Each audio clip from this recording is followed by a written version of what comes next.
Well, you know what? I understand. Excuse me. I have a right to defend myself when you impugn my character in a way that is a new low for this committee. He had the opportunity to denounce this event, to denounce these statements, to denounce this center, and he didn't do it. He just said, no, I don't know anything about it. I don't know anything about it. No, too complex. So I have no idea. I have no views at all.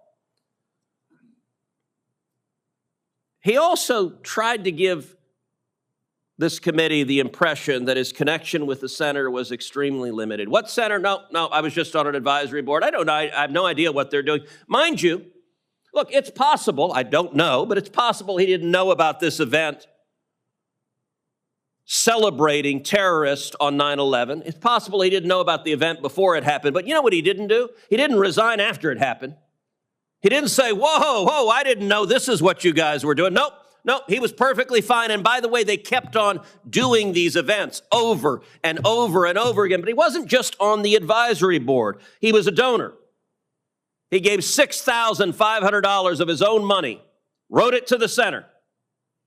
But that's not it. He didn't just give his own money. He also went to his law firm, Partisan, to help get the center an additional $13,000. So nearly 20 grand.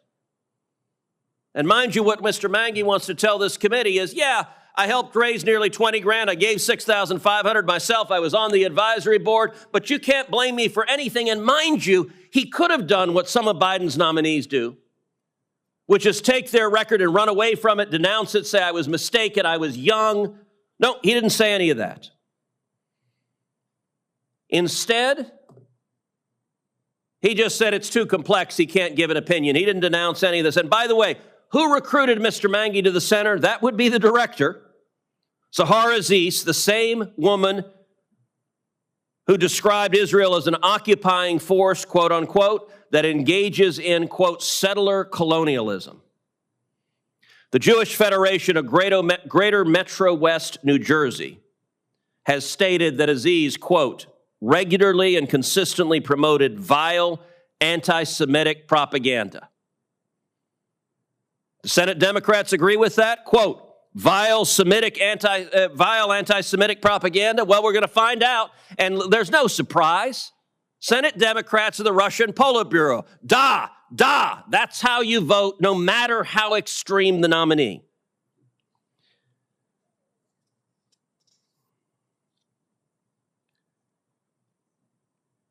I understand when your party's in power, it's expected that you vote for most of your president's judicial nominees.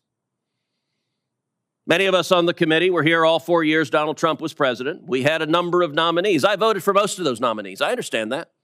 I'm not expecting Democrats to suddenly start voting against a ton of Democrat nominees. But Joe Biden and this White House are seeking out radicals.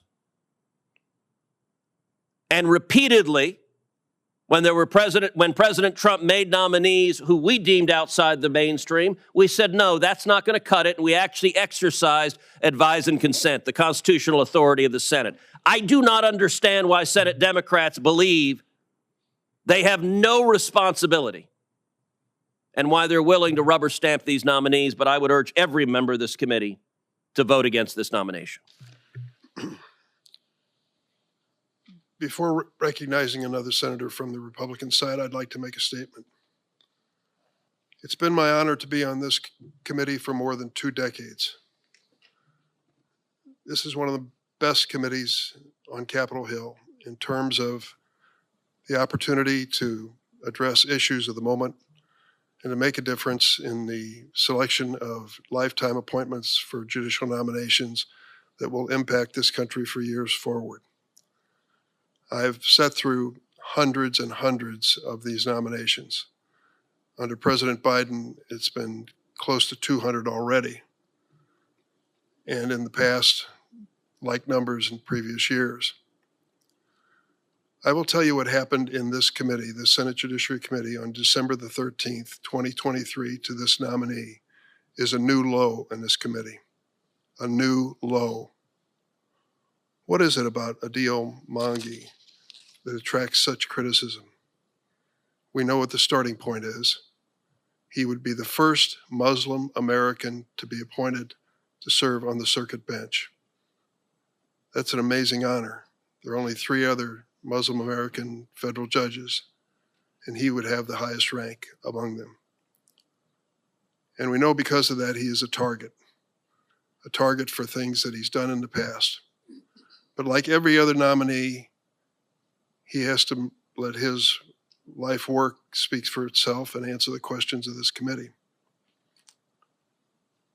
So what is this man, and why should we be concerned? You've just heard a presentation, a suggestion that because of his background, he is likely to be either anti-Semitic or a terrorist because he's a Muslim American. Anti-Semitic or a terrorist. He said things over and over again during the course of the hearing where he could not have possibly been twisted to say that he is anti-Semitic. But don't take my word for it, a partisan supporter of President Biden's nominee. Think of one Jewish organization in America that you might turn to ask, what do you think? Is this man's background or statements anti-Semitic? I think it might be the Anti-Defamation League. ADL. We all know them. They've been around a long, long time. Let me read the letter that they wrote to this committee and every member after the questioning, which you've just heard, and similar questions from other Republican nominees. As the leading anti-hate organization in the world, whose mission is to stop the defamation of the Jewish people and to secure justice and treatment for all, ADL is compelled to speak out about the inappropriate and prejudicial treatment of Adil Abdul Mangi, a nominee for U.S. Circuit Court of Appeals, during the Judiciary Committee hearing on December 13, 2023. During his confirmation hearing, Mr. Mangi was subjected to aggressive questioning unrelated to his professional expertise or qualifications. Rather, he was forced to provide responses to a wide range of inquiries regarding his views on global strategic considerations in a manner that inappropriately politicized these issues and raised serious questions about pretext and bias. And so it comes down to the bottom line. Do we have the courage to stand up and say this was wrong, the way this man's been treated? Do we have the courage to say that assuming that everyone of a Muslim faith in America is a suspect terrorist or anti-Semitic? I hope we do. Senator Lee? Mr. Chairman, I deserve a right to respond to that. Well, you'll decide that, but I'll decide Senator Lee's You've impugned my character, and you made an accusation I read that was a vicious lie. I'm going to quote from you what you said about me. You said that I had just asked a question, and here is a quote from you, Mr. Chairman, quote, that I had said, he is likely to be anti-Semitic or a terrorist because he is Muslim. Now, you have just impugned my character by making a false accusation, and I will say it is disgraceful. Did you respond to any of the substance of what I said? No. You just attacked me and called me a bigot, and you responded by stating deliberate falsehoods. You said he would be the first Muslim. Well, you know what? I understand. Excuse me. I have a right to defend myself when you impugn my character in a way that is a new low for this committee. You did not dispute any of the facts I said about the organization, that he was an advisor of, he was a donor of, he raised money for. Instead, you said he'd be the first Muslim on the federal court. Well, no, that actually is not correct. And in fact, Mr. Chairman, in fact, judge. So the Democrats don't want to defend the substance, so now they're screaming Islamophobia. And I understand playing the race card when anyone disagrees with the Democrats, they scream racist. I stand by the ADL letter. But Senator Lee, I'm going to defend myself because under the Senate rules, you have impugned my character in a way that is blatantly false. And let's just respond with facts, with substance rather than invective. Just recently, Zahid Qureshi was nominated by President Biden, was confirmed by the Senate. Like Mangi, Qureshi is a Pakistani American. He's a Muslim. And he was nominated to serve the people of New Jersey. However, unlike Mangi, he doesn't have association with a radical anti-Semitic group. He doesn't have association with whitewashing terrorism.